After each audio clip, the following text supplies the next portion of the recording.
Hey everybody, welcome back. This side quest is a little bit different. I don't have Russ with me this time. Instead, I am joined by my friend Jamie, one of the first friends I made when I moved into a new city. We actually became friends because she and another friend that I made worked at a used video game store. And when I first started unpacking all my stuff, I went, I have no room for all this stuff. So I made several trips to the video game store to unload older stuff that I didn't need anymore. So say hi to everybody, Jamie. Hi, hello. And I just thought, first of all, Jamie has some really fun stories about being an attractive woman working at a used video game store, as you could imagine. Fun, yeah. So fun. But let's start first with, when did you start playing video games? I started playing video games, I was probably around 5 or so. I don't know the exact year. My parents bought a Sega Genesis, so I grew up playing the Sega. Played a lot of Sonic and Streets of Rage and Golden Axe that all came on the 6-pack that came with the Sega. And then beyond that, I got a Game Boy, got a PlayStation 1, and it just kept going from there. Yep, that's pretty much how the addiction cycle starts. Yep. So, at what age did you think, I should go work at a video game store? Well, I had actually applied to this particular game store several times before I got hired, probably starting around the age of 18, when you think that would be really cool. I think by the time I actually got hired, I was around 22, I want to say. I don't remember exactly. That's a long process. Yeah, well, was that all like a long interview process? Was it? No, it was 2 years of. I had applied multiple times across several years, and they ended up like not actually hiring anyone new, or they brought in a former employee, or they just like shuffled employees around at the stores. But you just kept at it because you thought it'd be a good time.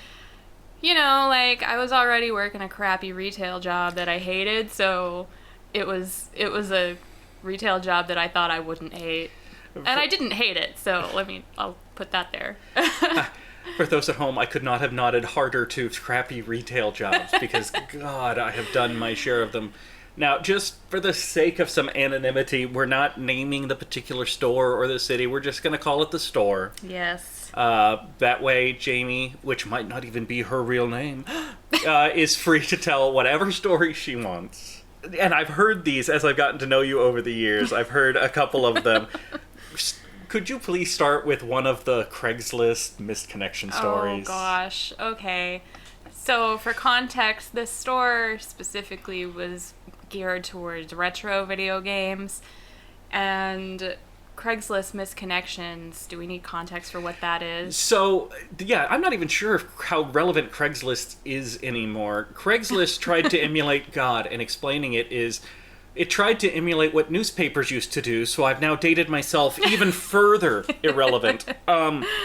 But the idea behind Craigslist was it was a website for a community, say Chicago or San Diego, and you could go on and people could post, hey, I'm trying to get rid of this stuff, or hey, I'm trying to buy some used furniture, or dating profiles in the area. I'm this age, I'm looking for this age. And one of the things they had was missed connections. The idea of this is, for example, you're on, I'm going to paint a fantastic, this has never happened story. You're sitting on the bus and you're listening to your music in your headphones, and the attractive young lady next to you goes, what is that song? I like that song. And little conversation entails, and you end up sharing a headphone and you just listen to music until you get off at your stop.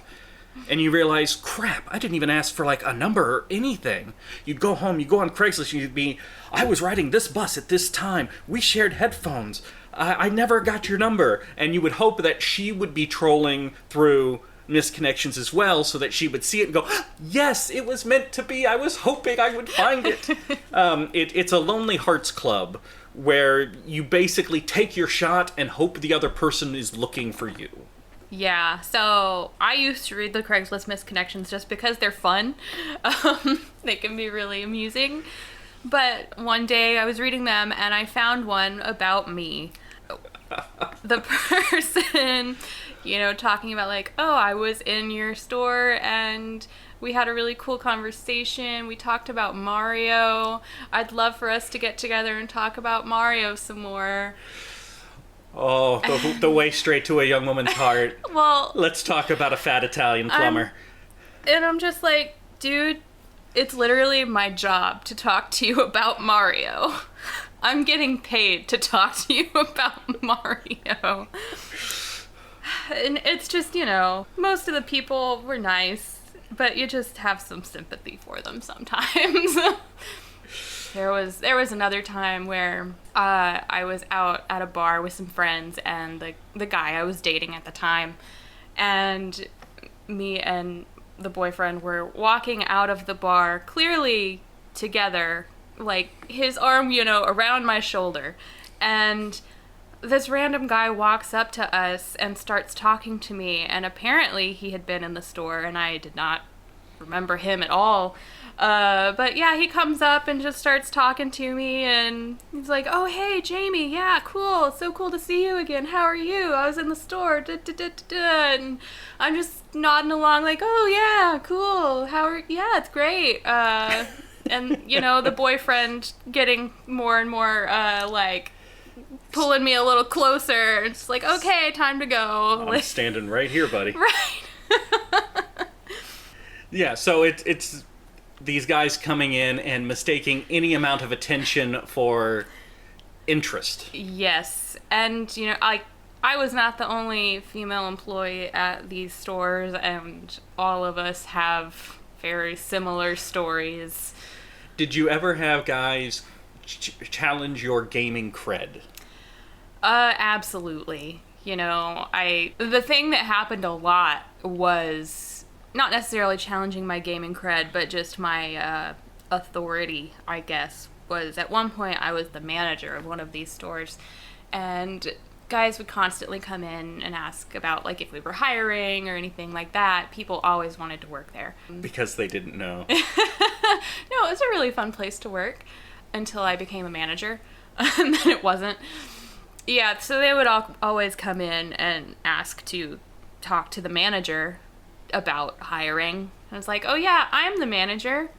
And they were always taken aback by that. And I was just like, "Yeah, so you can just bring me your resume, come on in, we can chat." And they would not come back because I guess they were embarrassed by something. Yeah, and I don't remember any specific stories about being challenged, but I do have, guys would always ask, "Oh, well, what's your favorite game?" Thinking I didn't actually play games, and that was common. So what is your favorite game? My favorite game... Now I'm challenging your gamer. I know. No, I'm not. You're fine. Purely based on, the amount of hours I've put into it, probably, Skyrim, but I haven't actually played it in a while. The Witcher, BioShock is up there. The last game I know you were playing was Cyberpunk 2077, which I still haven't touched. Oh, yeah. I haven't finished it, but I've put a good amount of hours into it, and it's really good. I like it a lot. It's really fun. I'm not on the hate train for that game like so many people are. I am still waiting for it to come out for the PS5. That was my plan initially. I was just like, well, I've got the PS5, I've got the 4K TV, I'll wait for it to come out for the PS5 and get the whole experience. And then it launched, with a splat. Mm-hmm. And there's still not a PS5 version out, and meanwhile my backlog has grown. And the games I need to play for home on the RNG, that list just seems never ending. Did you know there's a lot of JRPGs? There are. Oh my god. I'm reading a book about them now, and I'm just like, I haven't heard of half of these. Oh my god, this project's never gonna end. I used to play almost solely JRPGs, but I don't know. I lost patience for them somewhere along the way. They are a commitment. Yeah, they're a huge commitment. Then, as opposed to something like, Skyrim or Witcher 3, these little breezy 15-minute games. Yeah, but so much of those games are, side quests that you don't actually have to do, whereas JRPGs, it's like this one battle is going to take 3 hours. What game are you playing? What battle is taking 3 hours? Oh man, like some of the optional bosses, like Ultima Weapon and stuff in Final Fantasy VII. Okay, yeah, I don't think I That ever... thing takes forever. 3 hours might be an exaggeration, but it is a long one. Well, and now JRPGs in particular, we have now shifted topics and I'm fine with it. JRPGs in particular seem to be competing for how long they can... I mean, these 100-hour JRPGs are becoming the norm. I know. Or it's like, oh, you can go into your weapon and fight battles inside your weapon and upgrade your weapon, and then you can go inside this thing that's inside your weapon. Wait, no, I've heard... I was going to say, I've heard Russ describe this before. It's Disgaea. Disgaea. Oh, yeah, I'm scared to touch a Disgaea game at this point, You will just never from the finish stories I've heard. Oh... Now, I know in your apartment you actually have a little display case set up with some of your, like, gaming prizes. Not prizes, more but collectible items. What are some of the things in your case at home? So that's where I keep my, like, Shin Megami Tensei collection. So I've got, Persona 1 and 2 for the PlayStation 1 in there. And all the other, PS2 releases and stuff like that. What we have, like the Fallout lunchbox with the little Pip-Boy figurine bobblehead guy. Nice. Oh, we have a copy of Star Fox 2 on the Super Nintendo. Nice. Which is yeah. not an actually released game, but we received that as a gift. It's my husband's sister gave it to him as a gift. So that's pretty cool. It's a weird thing. See, I don't have anything... I've got Earthbound. That's what I've got. That's my one impressive game. I've got Earthbound and the original player's manual right behind it. That's an impressive thing to have, I was lucky enough to get it when it came out. Yeah. We've got a copy of Earthbound. It's packed up with all the other Super Nintendo games, so... Yeah, I finally got rid of all my Super Nintendo games except that one I'm holding on to. I don't have a Super Nintendo collection. My husband's the one with the impressive Super Nintendo collection. Your husband's sitting on the back couch, and I just had to stop myself from turning and going, hey, what games are there on there? Like the mic would pick him up really well. What is one of the most interesting things that ever came into the store? What jumps out at you? Oh, man. I gotta think about that. We one time got... like a whole flight simulator game set up.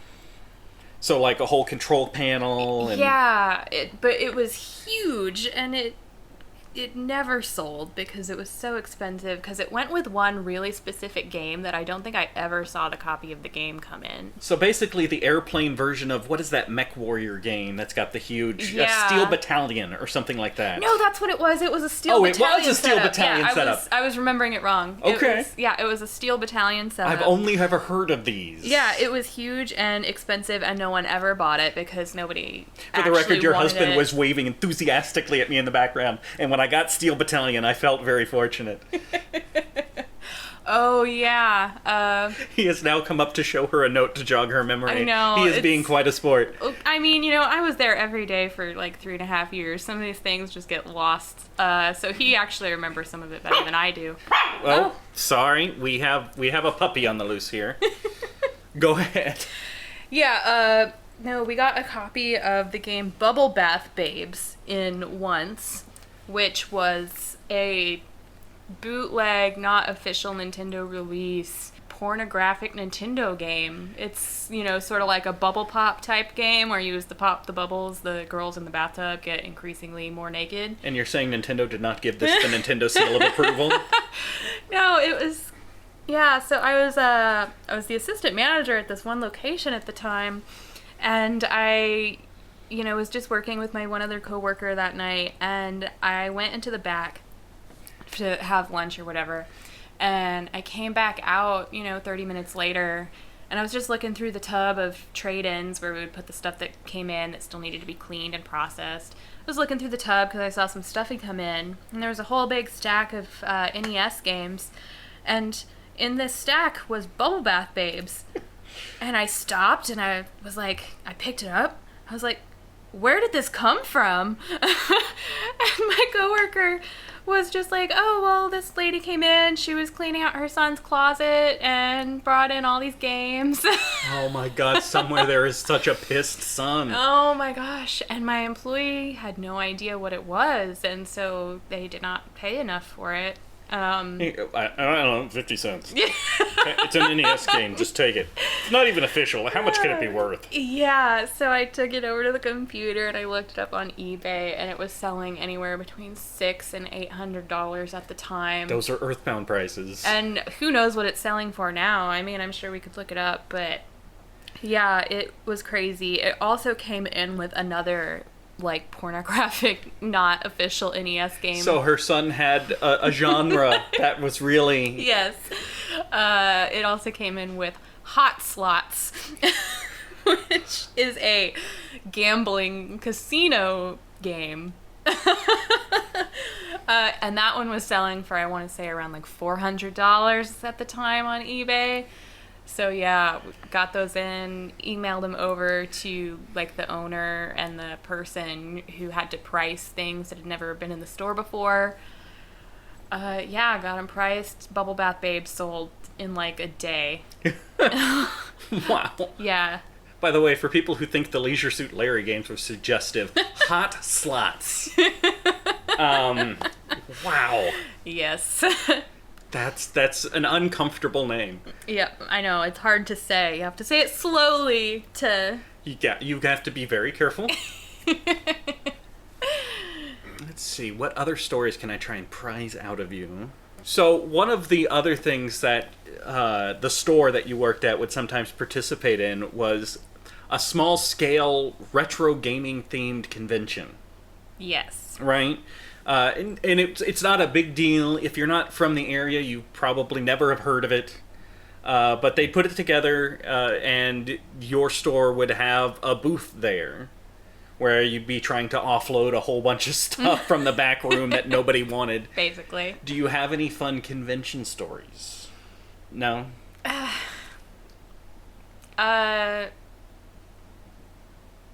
It's just another dude hitting on me. That's all. Just that's another all dude hitting it on you. was. That's what it always Well, was. let me... Huh? Keanu. Oh yeah, I did get to see a Keanu Reeves one time. Keanu But Reeves that was not in at it. that convention. Oh, okay. But if you can want to bring up like just convention stuff in general, I don't know. Well, let's do this. Because presumably there are... Hopefully somebody's listening to this. Presumably there are guys listening to this. And, you know, we've made a little bit of fun of the idea of, you know, going up and hitting on the girl working at the used video game store because she's paid to be nice to you. Is there ever a way that it would be okay for them to approach you? Or is it always just, I'm working, this is not the time and place? I really feel strongly that you just don't hit on people who are at work because they are trapped there. Yeah. There's no way for them to nicely get out of that conversation. It also, you know, like I was always nice to people because I did get asked out a fair amount at work, as did every other female employee who worked there. And I was always really nice and, you know, not weird about it. And I always tried to stay friendly so they wouldn't feel weird coming back later. Mm-hmm. Because often it was regulars who would, you know, ask us out because they'd been hanging out for a while. And 9 times out of 10, they just wouldn't feel comfortable coming back. And so that always kind of made me feel bad for them because then they lost a place that they liked to go. So yeah, just don't ask out people when they're at work. That seems perfectly fair. What you do instead is you take your small dog and you go and visit the place every week until everybody there has Stockholm Syndrome and just thinks you're one of their friends. That's what you did. That's what worked for me. Well, I mean, Daisy was an employee, so you had to bring her to work. Yes. Why not share this here? Yes, Daisy was my dog. She was a Pekingese poodle. And she ended... my puppy sneezed. Daisy ended up getting a name tag at the store. Every Saturday I'd take her and she'd run around for a couple hours and greet customers. Yeah, we all love Daisy. Daisy was very lovable. Daisy loved everybody. And the little name tag was like a laminated NES controller and it had Daisy's name on it. And then when I started a new job, Daisy didn't like being left home alone all day while I was at work. So she moved back home with my parents, so she had a retirement party. Yes. Best employee the store ever had. Yes. So yes, that's what you do, is you bring in the small dog, and eventually they just assume you're a friend of theirs, and it works. You can sneak in there. I don't know how to get from, like, being a customer to dating one of them, because that wasn't a goal of mine, but it is a way to make friends. Get a small dog. Yes. That's my advice. Yeah, that's just general good life advice. If you want to Get a date cute dog. someone who works at the video game store, get a job there first. From the back couch, if you want to get a date with somebody who works at a video game store, get a job there first. Because then it wouldn't be awkward at all going into work every day after the rejection. All right, so we're wrapping up here. Are there any games you're interested in that aren't out yet? What's on your coming up list that you're looking forward to? I mean, if I can ever get my hands on a PS5, I'm really looking forward to the new Horizon Zero Dawn game. Yeah, that one, because I love that original, so I'm really looking forward to that. If Bethesda ever actually makes a real announcement about the next Elder Scrolls game, and the Outer Worlds 2, I'm really looking forward to the Outer Worlds 2, even though we don't really have any substantial information on that yet. No, but the the Outer first Worlds one was fun. The That was first a lot one of was fun. so good that the second one has to be good. Have you seen Stray? No. So it's a PS5 game that's coming out eventually, where you play a cat in a rundown world where humanity has died off and it's just populated by the robots that they left behind. Oh, well, yeah, I need to play that. Yeah, I thought that might appeal to you. I'm not even a cat person, and I kind of want to give it a try just because it seems like an interesting world Yeah. where humanity is gone, but the robots are still running around, tending a bar for humans that aren't there, and you just play a cat going through the city. That sounds pretty cool. Yeah. All right, well, I think that's all we've got. Okay. Oh, hey, just real quick before you go. So you make stuff, you sell stuff. I do. First of all, what's the store address? It is goldenbatstudios.com or Instagram at goldenbatstudios. And that's bat, the flying mammal. Yes, like a flying bat. Okay, Golden Bat Studios. Studios. And what is it that you make? I primarily make woven fiber art. So yeah, you can go on there and see my weavings. I also have some prints of paintings and things like that. So I actually own one of Jamie's pieces. I bought it at, I think, full price. Maybe I got a Sure, friend's yeah. discount. Who knows? I paid money for it because that's what you should do with artists. You should support artists with money instead of asking them to do stuff for free for you. And I have it hanging up on my wall upstairs. It's a large hoop, and then the various fabrics are woven into some very interesting patterns. Mine's got some bells on it. Mm-hmm. It's a very nice piece. So I've got a problem where I still don't know what to put up on walls. My walls are still like posters of movies and video games and stuff. This is the first piece of actually adult stuff that I've had on the wall. So if you're looking for an easy way to pretend to be an adult, goldenbatstudios.com. Take a look at her work. It's really amazing. Thank you. Anyway, thank you very much for your time, for joining us. And don't worry, everybody, we aren't doing any regular episodes of Home on the RNG without Russ. But starting from here on out, you may hear more side quests without him, just as topics or people come available to me. So, who knows? Maybe we'll hear from Jamie again, or her husband back there on the couch. You might hear from him at some point. Thank you for listening.